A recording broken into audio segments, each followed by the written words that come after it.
आदरणीय श्रोतागण, नमस्कार। मैं संजय सुमन आज आपको एक अत्यंत ही रोचक, अभूतपूर्व और मार्मिक कहानी सुनाने जा रहा हूँ, जो आधा सत्य और आधा काल्पनिक है। बात उस समय की है जब पूरी पृथ्वी पर छोटे बड़े राज्य में राजाओं का शासन चल रहा था। वह समय था 500 ईसा पूर्व, और एक समय 5 देशों या राज्य कहिए के बीच एक ऐसा महासंग्राम हुआ जो शायद ही किसी ने इसके बारे में सुना होगा या ऐसी घटनाएं कभी देखी होगी, जो इतिहास के पन्नों में दर्ज होकर गुम हो गया था। मैं आपको इतिहास के उसी धूल धूसरित कुछ पन्नों को निकालकर कड़ी से कड़ी जोड़कर एक कहानी का स्वरूप प्रदान किया है। तो आइए मैं उस कहानी को सुनाता हूँ, जिसका शीर्षक है सफ़ेद फूल, और उसका पार्ट 1 यहाँ से शुरू होता है। जैसा कि आप सभी जानते हैं, प्राचीन समय में भारत का नाम आर्यावर्त था। भारत के अनेक राज्यों में एक राज्य था अमरावती। अमरावती राज्य में राजा के घर एक बालक का जन्म हुआ। ठीक उसी दिन राजा के सेनापति के घर भी एक सुंदर बालक का जन्म हुआ। यानी राजा को भी पुत्र हुआ और सेनापति को भी पुत्र हुआ। राजा के पुत्र का नाम सच्चिदानंद था और सेनापति के पुत्र का नाम सहस्रदल रखा गया, क्योंकि उस समय सेनापति इन सबों का दल के रूप में परिचय होता था। दोनों बालक समय के साथ साथ बड़े होते गए। दोनों का लालन पालन समान सुविधाओं के साथ हुआ, कोई भेदभाव नहीं रखा गया। लेकिन दोनों में बहुत बड़ा अंतर था। दोनों के पुत्र मेधावी थे, प्रतिभावान थे, वीर थे, पर दोनों के व्यवहार में अंतर था। प्रतिभावान होना स्वाभाविक है, लेकिन व्यवहार में अंतर होना ये भी मायने रखता है। सच्चिदानंद हंसमुख पर सोच विचार कर निर्णय लेने वाला था, क्योंकि वह राजपुत्र था। वहीं सहस्रदल गंभीर पर तत्काल निर्णय लेने वाला था, क्योंकि वह सेनापति का पुत्र था। एक दिन की बात है, दोनों घुड़सवारी के लिए निकल पड़े। घुड़सवारी करते करते वे दोनों अपने राज्य से दूर निकल गए और दूसरे राज्य में पहुंच गए। उन्हें पता ही नहीं चला कि कब वे लोग दूसरे राज्य में पहुंच गए हैं। वह राज्य आज के नेपाल में पड़ता है। पहाड़ और घने जंगलों वाला राज्य था। हिमालय की तलहटी में बसा वह सुंदर राज्य था। अचानक उन दोनों ने एक जगह रुककर चारों ओर देखा, निहारा। दोनों ने अपने आप को कुछ देर पश्चात सैनिकों से घिरा पाया। सैनिकों ने उन्हें अपने आप को सरेंडर करने को कहा। दोनों ने घोड़े से उतरकर विचार विमर्श किया। अंततः दोनों ने सरेंडर करने में ही भलाई समझी और अपने आप को सरेंडर कर दिया।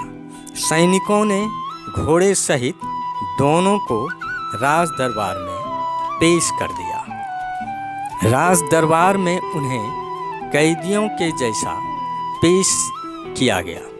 तभी उन्हें आश्चर्य हुआ कि राजा की गद्दी पर एक खूबसूरत लड़की आकर विराजमान हो गई।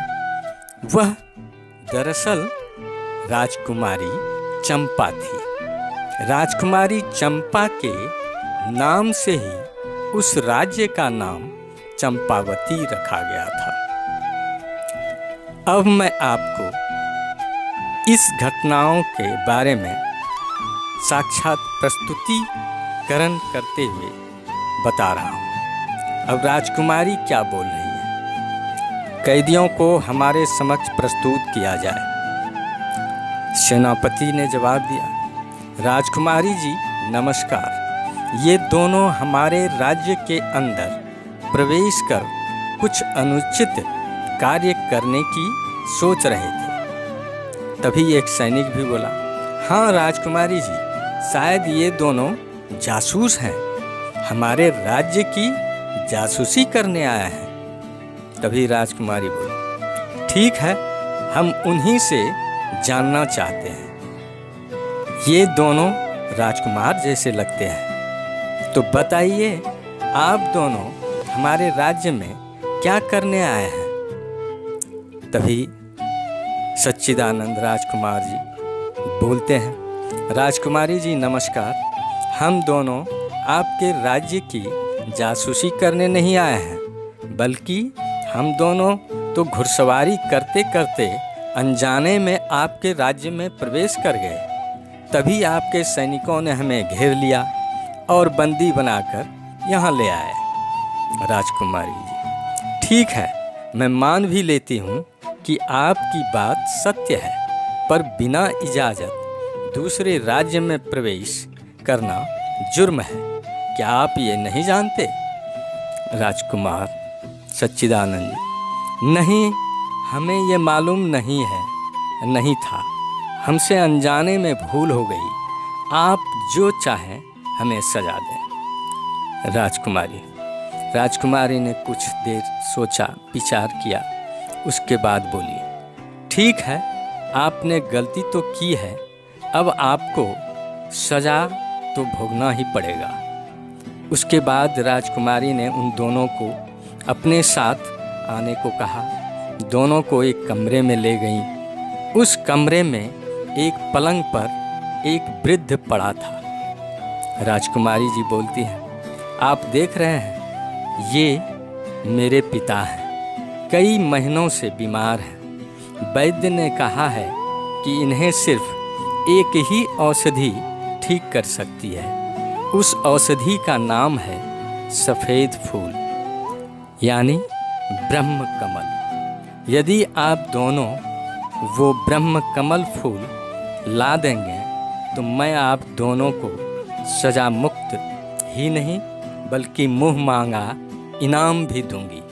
जो मांगेंगे वो मैं दूंगी, और आपका ये एहसान मैं जीवन भर नहीं भूलूंगी, याद रखूंगी। यह कहकर राजकुमारी सुबक सुबक कर रोने लगी।